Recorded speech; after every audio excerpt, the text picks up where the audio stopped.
We have Kimberly Guilfoyle here, who has tried these types of cases.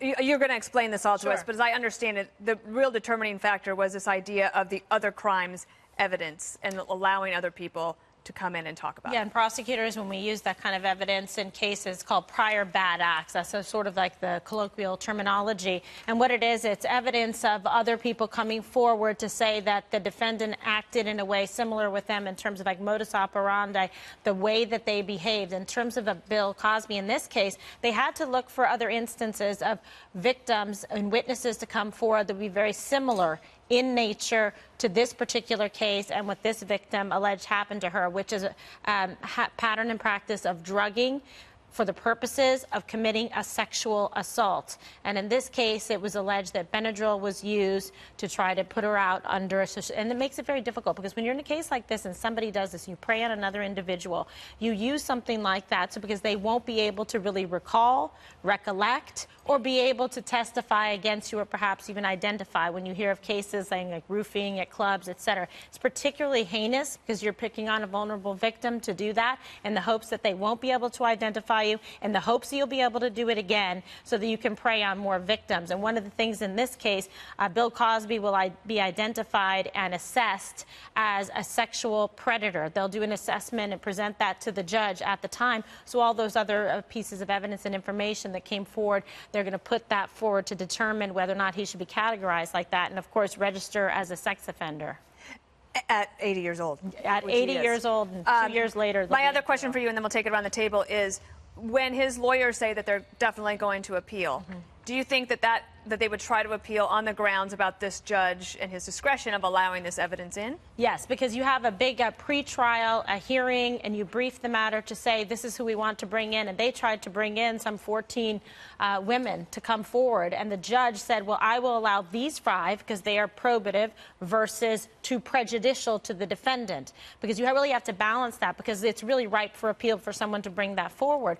But this has been something that as prosecutors that I've done as, prosecuting sexual assault cases, really fought hard to get this to be evidence on the books, because it is so compelling. In a case like this, where you didn't have, DNA, or you didn't have a recipient eyewitness there to say what happened to her, it's her word against his. That's why this other evidence is compelling, to say, wait a second, someone's willing to take the stand, take an oath, and tell you that the same type of thing happened to them. Some of these women were precluded from having justice in their individual case because of the statute of limitations has run, but they were still there to tell the truth and subject to cross-examination. That will be the linchpin of Mesereau's appeal, which will probably take about 2 years before that comes to light. Right, and earlier today you were reminding people, you just want to warn everyone, he's not going to jail in a couple of weeks. No, and he's out on bail now, pretty much to stay in his house. They took away his passport because they say it could be a flight risk. When you think of people like Roman Polanski, or you think Harvey Weinstein, when you have someone of means and recourse that can charter a private jet and take off and never be heard from again, the judge made sure that wasn't going to happen in this case. Juan, I turn to you for either a comment or a question for Kimberly.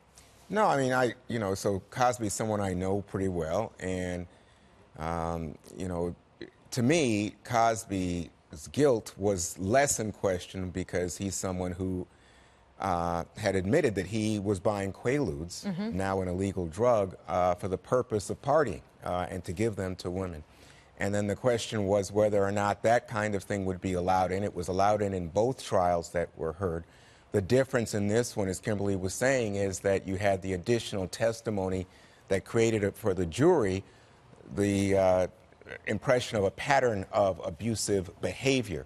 And I think that whereas there was an attempt to undermine Andrea Constand, the principal person here charging Cosby, as someone who was a con artist, in the words of Mr. Cosby's defense attorney, who was just simply trying to make money off a very rich, famous man, here came people who said, you know what, I was just hoping that he was going to be a father figure, that he was going to help me with my career. I did not understand that this was what he was after. And in possibly one of the most chilling moments from the trial, there was a young woman who was 17 at the time. Her name was Chilan Lasha. And she says in open court, "You remember me, don't you, Mr. Cosby?" And it was like, oh, my God.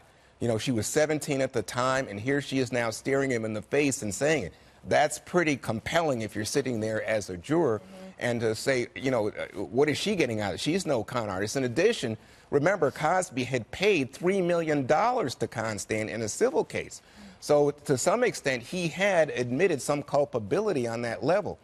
But I just want to close on this thought, Dana, which is, you know, he was America's dad, as you said in the opening. And the reason that I know him so well is I was writing a book about the fact that he was saying to the black community, hey, you know what, there are different ways to look at social progress and what's going on in our community. Why aren't we taking a stand against the drug dealers? Why aren't we saying something about holding black families together? Why don't we say something about our responsibility in terms of high rates of violent crime? And it was so interesting that the judge in the first case, that maybe before the first case, said, I'm going to allow in all this evidence about Cosby because he thinks he's such a moralist. He's lecturing other people. So if he said in deposition he was buying Quaaludes, let it be public for the big moralist. Boy, it came back to bite him big time. Greg, I don't know if you had a question for Kimberly or if you wanted to talk about anything in particular. Well, I guess everybody's kind of covered the angles that you'd expect. I mean, if I hear the phrase America's dad again, you know, we get it. It's a surprise. But remember, these are characters, fictitious characters. There are real people that play those roles, and sometimes they're just not good people. But I think we always kind of go, well, okay, we're so surprised. But if you look around in history and you look at a lot of entertainers, a lot of them do play wholesome characters. There was a Jimmy Savile in England who was a big entertainer of children, and turned out he was a disgusting molester. I have a side question that I'm just curious. What happens to the Cosby Show? Something that was probably one of the most successful shows ever in syndication. You know, it's like when you watch The Naked Gun and OJ's in it. You can't really watch it the way you used to watch it. So when you watch The Cosby Show, when you're looking at it, it changes the way you look at something, and I wonder if that's just a show that kind of just goes away. Yeah, Megan just said in my ear that one it. station already I figured that canceled it. I'm not wild, Jesse, about taking jury verdicts as political statements because I think jury verdicts are based on evidence of a crime, but it's sort of inevitable today that that's what happened. If you look at it in the context of the Me Too movement, Greg's always talked about the stratosphere of guilt.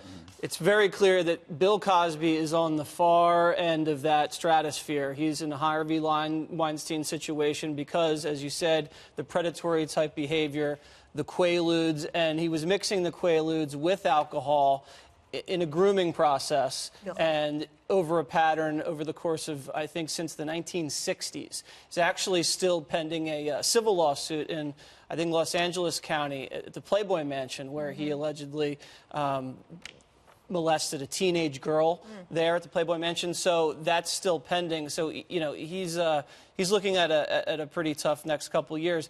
When you see someone that started out, I mean, as a kid, it's kind of bewildering because I grew up with Cosby, and you see all these other talented people with these dark sides, and you don't really know how to reconcile that. But this guy really deserves it, I believe. He starts with Fat Albert, and then you have Mr. Huxtable. At one point, he was making $4 million an episode with The Cosby Show. A huge crossover appeal racially, commercial appeal. You know, he had the pudding, Coca-Cola. A lot of endorsement deals. At one point, he was worth $400 million. And when Hannibal Buress, the comic, did a little stand-up routine in Philadelphia and joked that he was a rapist, it all came crashing down. And at one point, I think almost 60 women came forward since the 1960s and said he did something to them. And you have TV Land pull the syndication deal. You had NBC pull out of their deal. And the money dried up. The tour dates collapsed. And now he's probably going to rot in jail or die in jail. And it's just a sad ending to the legacy. But at the same time, you just really want to pour your heart out to all the women who were victims of this man. And I guess they had their day in court and justice was served. Kimberly, they want me to tease, but I did want to ask you what you could expect at a sentencing hearing. Okay, so at a sentencing hearing, they're going to do the assessment of Mr. Cosby and really do a deep dive into his back. They're going to do like background, social, psychological assessment, and the defense will be able to present witnesses or evidence on his behalf. But you will also hear from victims victim impact statements about what they did to him, and similar to the gymnastics case with Dr. Larry Nassar, and going forward with that we actually saw the women come forward. Michaela Maroon, who I did an event with recently, was one of the women that testified. So, and also what I think is important here, he should have to pay, not for just like the crimes that he committed, but for the cost of the prosecution. And he made light of the $3.5 million is nothing. So the prosecution in this case is going to be asking for the defendant to reimburse the state for the price of prosecuting this case, which was quite extensive. All right. Thank you, Kimberly, for the expertise.